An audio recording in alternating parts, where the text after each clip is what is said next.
সোনামুড়া বটতলী এলাকাতে বৃহস্পতিবার গভীর রাতে উদ্ধার বিশাল আকৃতির অজগর সাপ। স্থানীয় বন দপ্তরের দীর্ঘ সময় ধরে ফোন করার পর এক কর্মী এসে সাপটিকে মেলাঘর থানায় নিয়ে যান। ঘটনাস্থলে ছুটে যায় মেলাঘর থানার ওসি দেবাশিস সাহা সহ অন্যান্য পুলিশ কর্মীরা। এলাকার এক যুবক সাহসিকতার সাথে সাপটিকে বস্তাবন্দি করে। এদিকে অজগর সাপ উদ্ধারের ঘটনায় এলাকা জুড়ে তীব্র আতঙ্ক ছড়িয়ে পড়ে।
এটা ওদের বাড়িতে যাচ্ছিল।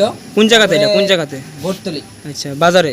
হ্যাঁ, বটতলী বাজারের দিকে ডাইন সাইডে একটা বাড়ি আছে আমাদের ভাইদের বাড়িতে চলে যাচ্ছিল রাস্তার থেকে। তারপরে আমরা অনেক মানুষের দেখছি, দেখার পরে এদিকে দেখলাম কারোর সাহস হয়নি। তারপরে আমরা দেখে তারপরে গিয়েছি, ভাই সহযোগিতা করেছিল, আমরা দেখে তারপরে এটা ধরার চেষ্টা করেছি, কিন্তু পারছি না, কিন্তু তারপরেও চেষ্টা করছি। করার পরে তারপরে এদিকে ধরে আবার বস্তা পুরো লেগে আয়া আমি রাত্র অনুমান 11:30 নাগাদ লেঙ্কাদুর্গা এলাকার নাগরিক বিশ্বজিৎ দাস আমাকে ফোন করে জানায় যে ওখানে একটা বড় অজগর সাপ তাদের চোখে পড়ে। অ্যাকর্ডিংলি ওই এলাকার ওনার নাম বুলেট, ওই সাপটাকে বুলেট দাস ওই সাপটাকে খুব সাহসিকতার সঙ্গে ওটাকে ধরতে সক্ষম হয়। তারপর আমি ফরেস্ট ডিপার্টমেন্টের সাহেবদের আমি ফোন করি।